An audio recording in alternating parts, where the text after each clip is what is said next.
Well, hey everybody, good morning. Welcome to session 3 of our verse-by-verse study through the book of Amos here as a part of our virtual Life Bible study at City on a Hill. My name is Pastor Derrick. Welcome in. Glad that you're coming back for another round of Amos. Last week we talked about the prophetic judgments against the surrounding nations and against Judah, the southern kingdom where Amos is from. And the introduction to this week's study talks about the finale, right?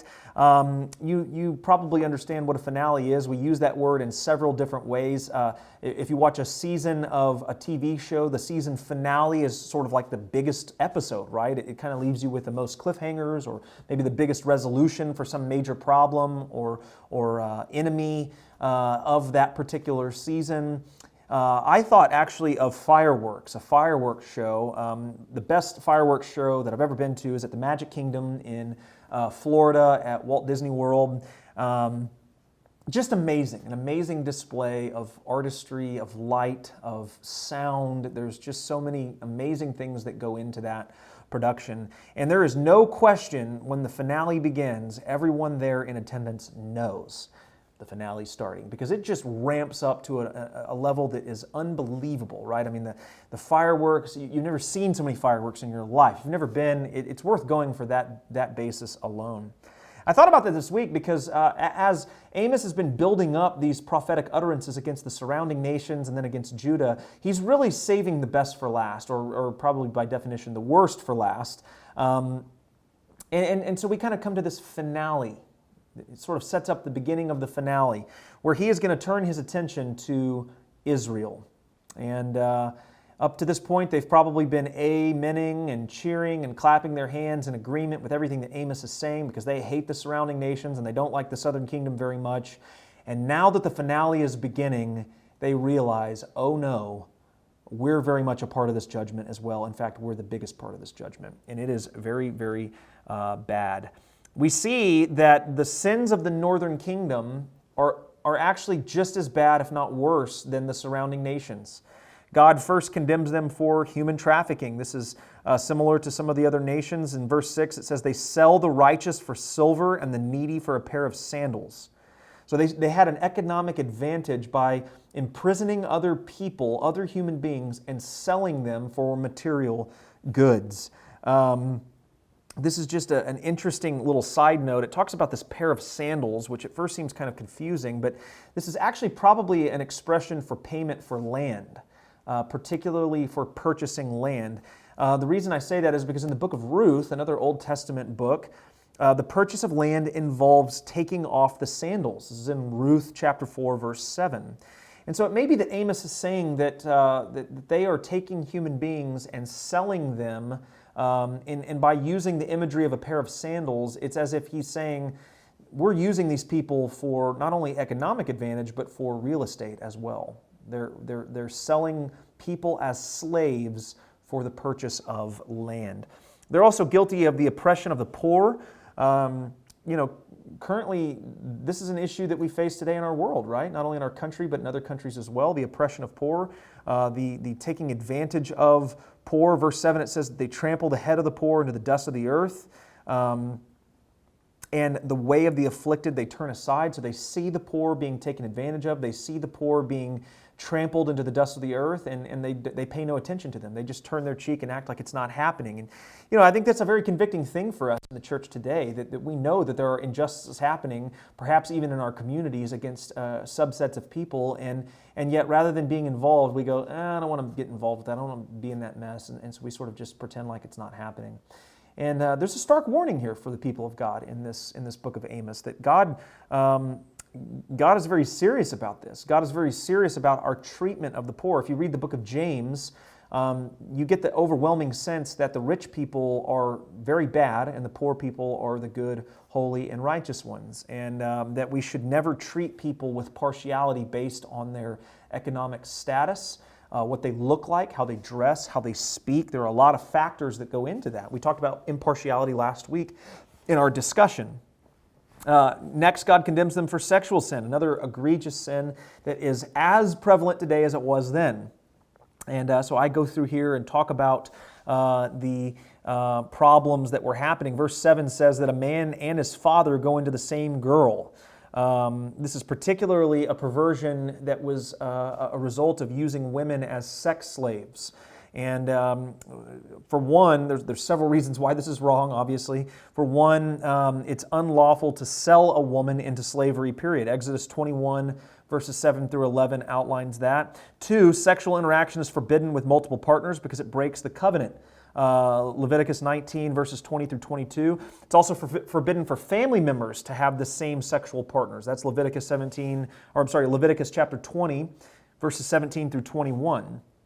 And so this passage indicates that sex for the northern kingdom had become purely carnal, culturally speaking, and honestly not that much different than our culture today. Another really, really strong application we can make here is, how does our culture in America treat and view sexuality?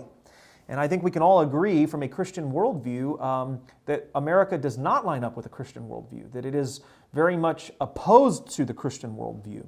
And this should be alarming to us because, as we have seen, God does not just judge so-called Christian nations, right? He does not judge Israel and Judah alone. He judges all of the surrounding nations for these same problems because, again, as we talked about last week, sin is sin. And so, one of the reasons why I very rarely talk about, politics or am political, but I would say that if there is ever a reason to pray for our country, it is, I believe, this one. That God judges nations who reject His ways, who reject His commandments and statutes, who not only give in to sin, but celebrate it to such a level that we see happening in America today. And my fear is not necessarily what will happen to the church in America, but what will happen to America. Because at some point, God's disciplining hand comes upon other nations, and it's not ever a fun thing. So there's a little bit more on that particular sin in the study guide. Hopefully you'll read that. There's improper worship that they're guilty of. It's interesting that God also spells out why these particular sins for the northern kingdom are so egregious. It's because God has done so much on their behalf already. He overcame the Egyptians. He overcame the Amorites. He's provided sound oversight to them. He has led them. He has guided them.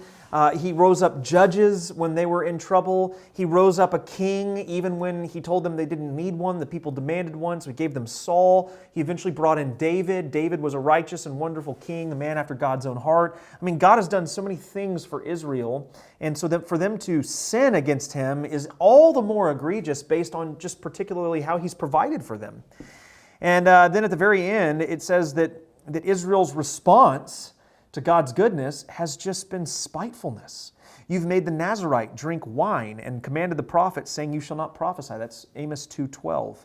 The Naziritic vow was something that required full abstinence from alcohol, and so to make them drink alcohol would desecrate this most holy commitment in the Old Testament. It was an affront to God Himself. And so there are really only two options for Israel. Number one, heed the words of the prophets and repent. Or two, reject them and shut them up and face judgment. And that's precisely what they did. It's interesting that Amos, a prophet himself, is spelling this out for them. Because of that, God describes the judgment that awaits them. It says He will press them down. Amos 2:13, He will slow them down. He'll take their strength and their lives. That's Amos 2:14. He'll strip them of their ability to fight off the enemies. That's 2:15. In essence, they're going to be so totally rendered defenseless that when these warring nations come in, they will be vulnerable to attacks and absolutely wiped out. And in particular, it's the Assyrians that come and do this to them, we know from history, who take them captive and strip them away of all of their glory. And this is a result of, again, their sin. A nation that strips away the image of God from other human beings, that treats sex carnally, that values material and comfort over justice. God is not pleased with that. He never has been, He never will be. And so again, it's something for us to consider, right? We live in a different covenant. God is not judging in the same way that He did in the Old Testament. He's withholding His judgment with great patience. That's what the book of Romans says. But God still disciplines, and sometimes His disciplining hand looks a lot more harsh than we like to acknowledge. And so I think it's incumbent of us as Christians to really pray to God, to ask for forgiveness for the people in this nation and for our own shortcomings as well, as we perpetuated some of these issues, that God would not judge us harshly, that He would not discipline us harshly, that we would receive mercy and grace in place of more harsher consequences, as Israel faced. It's a tough study. Amos is it gets right down to the nitty-gritty.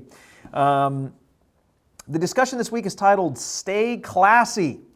And we're going to be talking about the way that we judge and condemn classes of people, classism, if you will, and why this is a dishonoring thing to other people, and why when we are under the obedience of Christ, we must reject doing this. And so I hope that you will read into this and participate in this very, very honestly, very transparently with your group. It will bring a lot of blessing to you if you'll just give yourself to the process.